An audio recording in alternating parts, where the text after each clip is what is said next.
Now guys, what's going on? This is Yorkie here and welcome back to another episode of this FIFA 22 Salford City Road to Glory save, and it's going to be episode number 2 of season number 5. I got that 100% right this time round. In this episode, we are going to go through the end of the transfer window, the summer transfer window. It's been a very busy one so far, but I don't think we're anywhere near clear of being done with this window. We are going to kick the episode off with a game against Norwich. We've got 5 emails. Hopefully, none of them are Premiership teams coming in for Doyle, because I've kind of got in my head now that I would really like to keep Doyle. Now, of course, I know you guys will have had tons of input in that last episode, and I won't have seen any of it, because we're recording these back to back. I'm just trying to refresh you as much as possible that we now record these back to back. If you are new around here and you haven't already, smash the subscribe button, hit the like button if you're going to enjoy the video so we get seen by more and more people. We're going to get into this episode straight away by reading the 5 emails. Hopefully, none of the big... Well, that'll do instantly, won't it? 3 of them are just player chat. And the other 2 don't really matter. I'm gutted about the Brad Young situation. I really wanted to bring him back in some capacity. He was so good for us. But, I mean, Atete played extremely well in the last episode. Now, we're not looking too great in the league, but it's 2 games. It's only 2 games. 15th place Salford. We want promotion this year, but I need to get used to playing on Ultimate again. I need to get used to playing the game again. And Norwich is going to be a pretty difficult test. Recently relegated Norwich. If we've learned anything from the relegated teams in the past in the Championship, they have ridiculous teams. Now, we've got a transfer offer for Lejeune from Sheffield United, who are in the same league as us. I'm going to reject that straight away. We actually play Sheffield United 2 days after Norwich, so this is back-to-back very difficult games here. We should have got better results against the easier sides in the Championship. But this will be the starting 11 to take on Norwich at Carrow Road. We've got Jones and Atete up top, Lado in behind them, and Dickermatum on the left, Wilt on the right. Amos Brannigan, of course, that massive injury to Galloway in the last episode. I think he's the joint highest rated player now with Doyle, Cresswell, and Sibic in this one. I really am expecting us to get some kind of result from this one. But 2 days later, we play against Sheffield United, so we will have tired players. But I instantly want to look and see how good this Norwich team is. And I'm going to be honest with you, it's nowhere near as good as the Southampton side. And to be honest, I would even say that Sheffield United side, he's pretty decent in net. That's going to be difficult to get the ball beyond. Was even better. I would say we're kind of on a par. Todd Cantwell on the bench. So they do have some threats there from the bench. I think maybe we can come away with something here at Carrow Road. There's still a lot of business left for me to do. We need to make some big signings. I'm thinking of Cam in a centre mid, especially now the Galloway injury. But I also wouldn't mind another striker, someone a little bit more prolific. But Elliot List will be back soon. Tete's kept going though, hasn't he? Oh, can he play into Ricky J. Jones? Just a little bit too heavy. That link up between those two needs to become very potent, very, very quick. Because those two this year are going to have to be absolutely unreal. I went for the spectacular. It was probably never going to happen. He gets into Lado, and that'll be 1-0 Salford City. I did not see the flag go up there. And Tete's at it again. He's got unbelievable hold-up play. His heading ability is just superb. No one is going to beat him in the air. And Lado with his first goal of the season. I love that. Really tidy finish. We've taken the lead in every game so far, though. And there's been a moment in the match where I've been absolutely dreadful and then conceded. So let's go and get a second so that we've got our little cushion that we need and I don't have to worry too much. I could pump that over the top to Ricky J. Jones. Hold him off. Ricky J. Jones. Ricky J. Jones for 2. Absolutely fantastic. 2-0 Salford City. Ricky J. Jones on the score sheet again. What a ball over from Lado. He's got a goal and an assist now. And we've got that cushion that I really need. I should note, though, that we are only 16, 17 minutes into the match. So a lot can change in that time. You know, I can easily concede 2 in that time. Vic will get that one out to Malik Wilkes. And I'm already starting to bear in mind. That is great from Atete. Oh my God, what a goal that is from Atete. I was going to say, I'm already starting to bear in mind that we're going to have to rest players if this carries on. Norwich have not had a very good start to this Championship season. Great hold-up play, but what a finish. Their keeper is 80 rated. Best goalkeeper by a country mile, I would have said in there. Maybe one of the top 2 or 3 goalkeepers in the Championship. And he palms that into the back of his own net. What a start to life at Salford for Atete. And this is 3-0. And you know how it goes on FIFA when you get a comfortable lead. This could be a cricket score. Well, Sibic now is up against Placheta, who is, by the looks of it, the quickest man alive. He's done fantastic there, but there is Charlie Cresswell to cut out that run. We didn't do that when we played against Ipswich, as Burns managed to find his way through. Oh, that was poor from Tete. That is not what I wanted to do at all. Get to that goalkeeper. Soto will put it over the bar. I think the goalkeeper did enough there to put him off. It's not usually the kind of half-time sub that I would make, but Cresswell was a little bit tired coming into the match, so I've subbed him off. I've brought on Ogilvie. He'll play on the left side of the centre-backs because he's a left-footed centre-back. And, yeah, I mean, when in doubt, you've got to rest them, right? We need to make sure we've got players fit for the Sheffield United game because that's going to be a very difficult one as well. And I'd love back-to-back wins here from what you could say is supposed to be title contenders. If Norwich get an early goal, it does kind of open this a little bit. That is unbelievable passing play from Norwich. And there we go. They've got one back. Surely, not even me can let this lead slip. And again there, out wide to Wilkes. Wilkes will put that one into a Tete, and I mean, I thought he might have gone with his head there. Oh, he's taking a really heavy touch there. Malik Wilkes, a Tete again, and what a save from the goalkeeper. I may have said he wasn't worth the 80 overall earlier. I'm changing my opinion now. He's made some great stops this second half. Norwich have seemed more like a side that have just been relegated from the Premiership in the second half than they did earlier. Well, I wanted to rest players, didn't I? But there's just been no opportunity for the ball to go out of play for a while now. So there's been no way to really rest the players I wanted to. I've only rested Cresswell, and that is it. I genuinely think the ball went out once that second half, so we only made the one sub. We haven't rested any legs, but we have got our first victory here in the Championship against Norwich. An emphatic one, in my opinion. We played really well. Their second half was a million times better, but 3-1 to Salford City. That result has seen us fly up the table quite a bit, actually. We're now in 6th. Sheffield United are in 3rd, so we're playing them next so we can leapfrog them. And we're not far off the top 2. Both teams at the top have got 100% win records, but we are not far off them. Didn't imagine it was going to be Reading and Swansea, though. When you look at some of the teams in the league and some of the teams that came down, Reading and Swansea, although I think Swansea were one of the sides that did come down, still have roughly about 13 million to spend as well. And that's the big issue for me right now, because there's several positions I think that we could improve, but it's where we decide to put the majority of that money, because the caliber of player we're looking for now is not cheap. We don't have a backup CDM, which is a bit of a problem, apart from the young Welshman who, you know, we were calling the Welsh N'Golo Kante. So maybe I give him opportunities this year at CDM. That is an option because our options here aren't great. Although there are central midfielders that we've got on the list that I could drop down to play there. We definitely need at least one more central midfielder, but it depends who we decide to go for in that respect, because we've got a lot of fantastic central midfielders on here, and then a few that are a little bit more mediocre. We also need a cam, and I'm thinking Greenwood or McAtee. I think a loan deal for either of these two guys would be fantastic. It's where we're going to be able to negotiate the loan. Man City would have been the team that I expected to, but because he's going to be out of contract at the end of the season, that's not a deal we can make. Does that make him cheaper? It does, but his weekly wage is just too much for me. Then Greenwood is on a fair whack in terms of his wage, but would they loan him? No, and that's another problem for me. So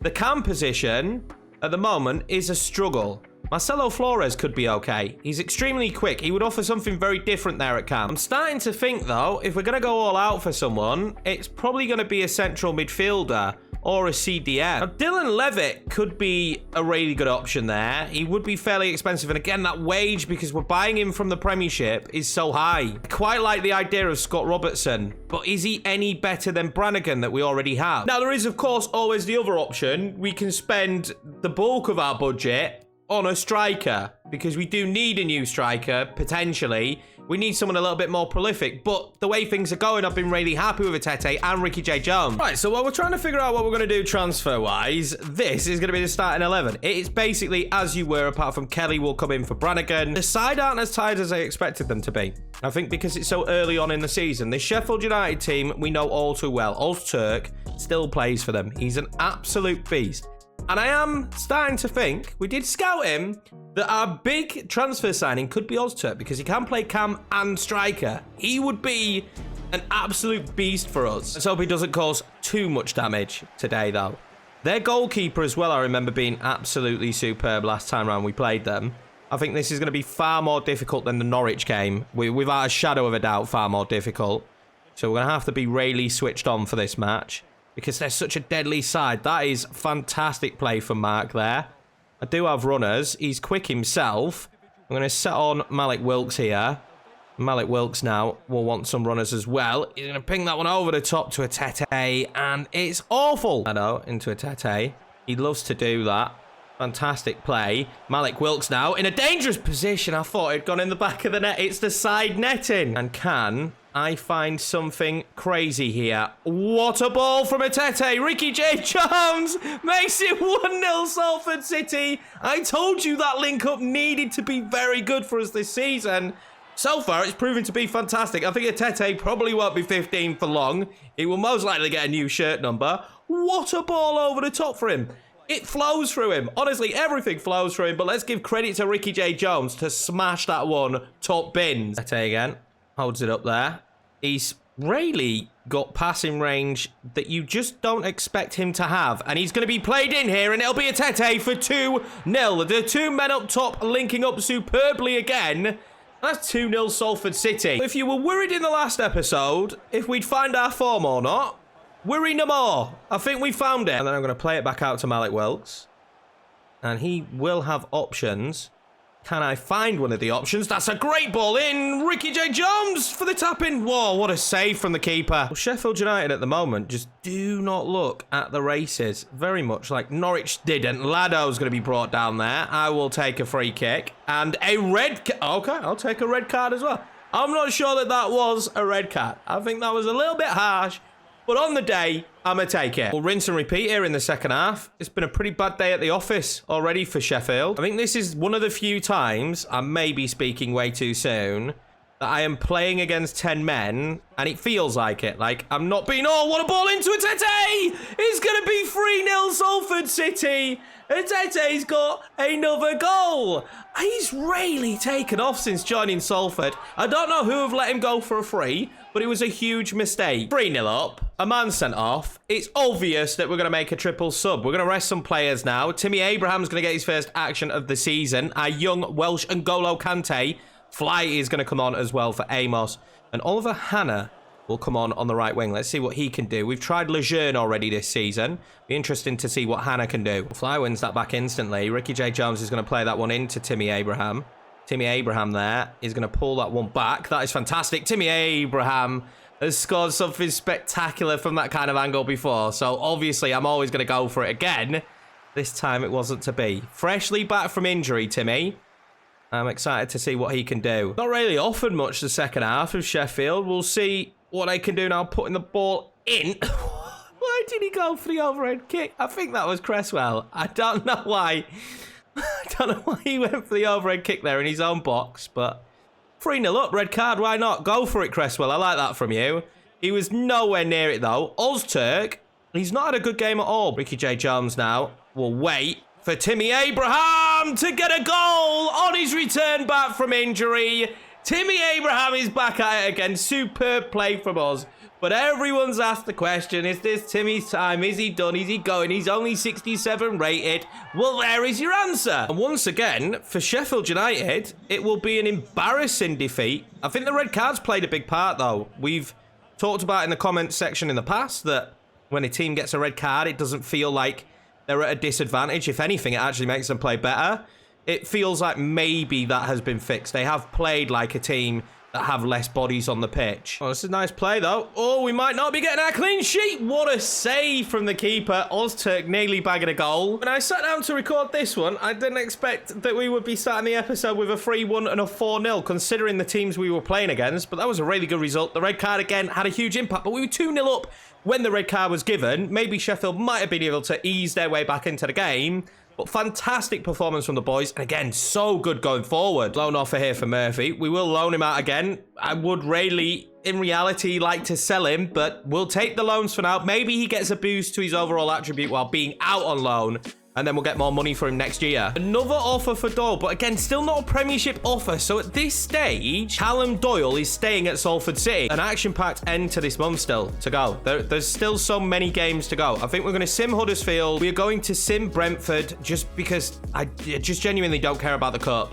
and then play the Preston game. I think that's the best way to go about this. So this will be the starting 11. I'm going to give McNeil this game. I'm hoping for a good sim result. I pressed the wrong button, but I am hoping for a good one. And it won't be. It'll be a 2-1 defeat. Huddersfield do have a fairly decent side, but we absolutely dominated. Malik Wilkes, the only goal scorer for us in the 89th minute. So quite a bit of rotation for this cup game. Again, we don't really care about it. This will be the starting 11. Hopefully we get knocked out, actually. I don't want all the matches. There's just so many going on. And we actually go through on penalties. We beat Brentford. Now, that was a little bit of a surprise. Still, no offer for Akpro. So I think we're actually going to utilise him this year. There is no point me signing another central midfielder if Akpro doesn't leave the club. There's not the interest in him, it appears, at the moment. I don't know why. He's been superb. So I think we might end up using him. And this money would come in really handy in January. I'm still mulling over, though, if we do sign Ozturk. I also toyed with the idea of Ivan Toney, but then I looked at how much he was going to cost. Now, is Ozturk similar? Yeah.